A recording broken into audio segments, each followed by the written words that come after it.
ఈ వంకాయ కూర చపాతీలోకి అన్నంలోకి దేనికైనా చాలా బాగుంటుంది. శ్రీ మాత్రే నమః.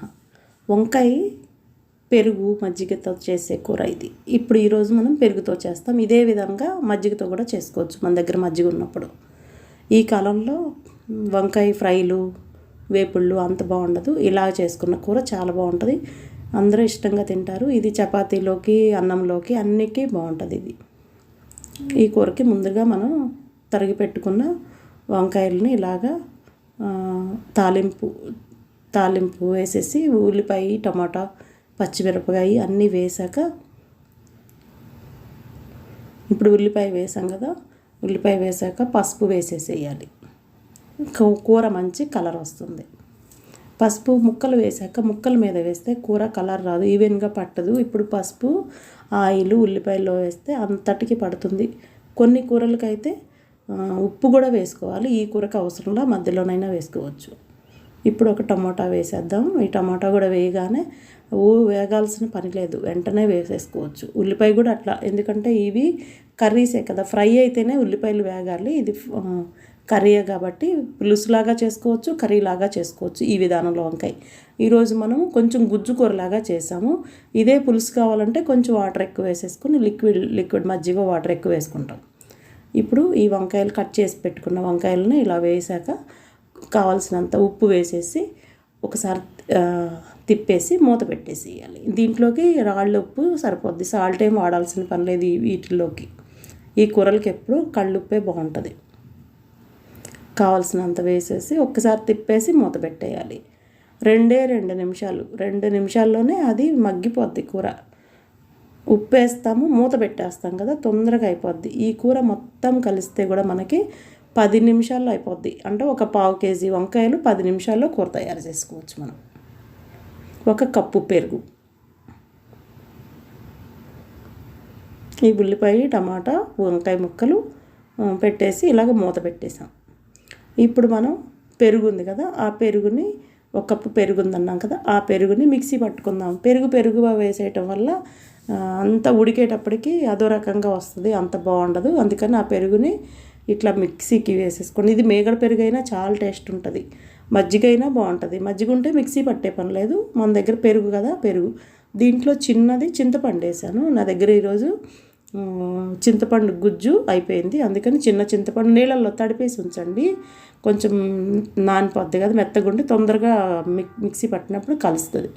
మిక్సీకి అట్లా పట్టేసి అది మజ్జిగ పోసేసేయాలి. ఇప్పుడు ఇట్లా వెంటనే పోసేయకుండా ఇట్లా మగ్గినాక పోస్తే బాగుంటుంది ముక్కకు పట్టేసి.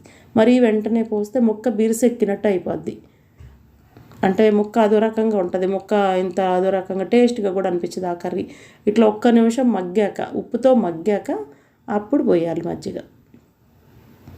మేగడ పెరుగున్నా మేగడ పెరుగుతో చేసి చూపిస్తాను. ఇది మజ్జిగతో చేసి చూపించే కర్రీ. ఇది మజ్జిగతో చేస్తున్నాను ఈరోజు. ఇదే పెరుగుతో ఇంకో టైప్లో చేస్తాం మేగడ పెరుగు ఉంటే. ఈరోజు నేను ఆ కప్పు పెరుగులో మేగడ ఉంది అలాగే వేసాను. కూర చాలా టేస్ట్గా ఉంటుంది ఈ కూరకి మేగడ తగిలితే. కొంచెం చింతపండు వేసి మిక్సీకి వేసి పోసేసాం. ఇదిగోండి 2 నిమిషాలు ఉడికింది. 2 నిమిషాల్లో అట్లా వచ్చేసింది.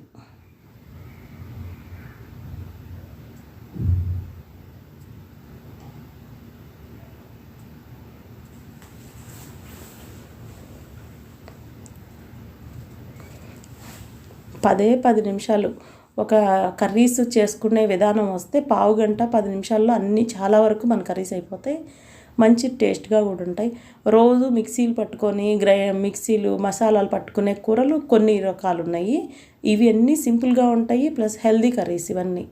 ఇవి దాహం వేయకుండా ఉంటుంది. ఈ కాలంలో తినాల్సింది ఇలాంటి కూరలే. కొంచెం పులుపు ఉంటుంది మజ్జిగతో చేసిన కూర. అసలు ఈ కూర తినటం వల్ల దాహం వేయకుండా ఉంటుంది ముందర బయటికి వెళ్ళినా కూడా. ఇప్పుడు అదిగోండి శనగపిండి కలుపుతున్నాను కూరలో. ఇది శనగపిండి అయినా కలుపుకోవచ్చు, కొంచెం బియ్యం పిండి అయితే పర్వాలేదు.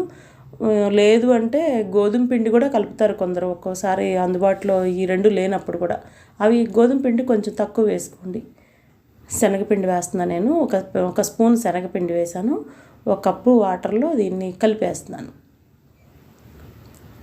ఇవి పోసేటప్పుడు ముందర ఏం చేద్దామంటే కావాల్సినంత కారం ఉంది కదా, మన ఛానల్లో ఉంది మసాలా కారం.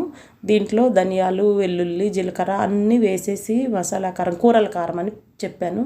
ఆ కారం తగినంత వేసుకోవాలి. ఈ కారంతోనే కూర మొత్తం ఫ్లేవర్ ఎంత బాగుంటుందో. ఒకవేళ ఇదే సరిపోద్ది అనుకుంటే ఇలా కూడా తినేసేయచ్చు, ఆ కన్సిస్టెన్సీ చాలనుకుంటే. నేను ఈరోజు శనగపిండి వేద్దామని అనుకున్నాను, అందుకే శనగపిండి వేస్తున్నాను. లేకున్నా కూడా చాలా టేస్ట్గా ఉంటుంది అది. ఇదిగోండి, ఇప్పుడు ఇంకొంచెం ఇంకా లిక్విడ్ కావాలంటే ఈ టైంలో వాటర్ వేసుకోవచ్చు. వాటరు చన్నీళ్ళు ఎప్పుడు వేయొద్దు, కొంచెం నీళ్ళని కాచి పక్కన పెట్టుకోండి. ఇలాగ ఏదన్నా గ్రేవీ కర్రీస్కి వాటికి ఎప్పుడు వేడి నీళ్ళు వేయాలి. కూరలు ఎక్కువ టైం బయట ఉన్నా బాగుంటాయి, టేస్ట్ కూడా బాగుంటాయి. ఎప్పుడైనా చన్నీళ్ళు వేయటం వల్ల మళ్ళీ కూర అంతా చల్లబడి మళ్ళీ ఉడకటానికి టైం పట్టిద్ది. ఆ టైంలో కూర కలర్ అంతా చేంజ్ అయిపోద్ది. ఇప్పుడు వేడి నీళ్ళే కదా, ఒక కప్పు పోసేసాను, మళ్ళీ మూత పెట్టేసాను. 1 minute to 2 minutesలోనే ఇదిగోండి ఇలా బబుల్స్ లాగా వచ్చేస్తాయి. కూర అయిపోయింది. అంతా 10 minutesలో కూర అయిపోద్ది మనకి. ఇదిగోండి, ఇంకా లిక్విడ్ కావాలంటే లిక్విడ్ లాగా చేసుకోండి.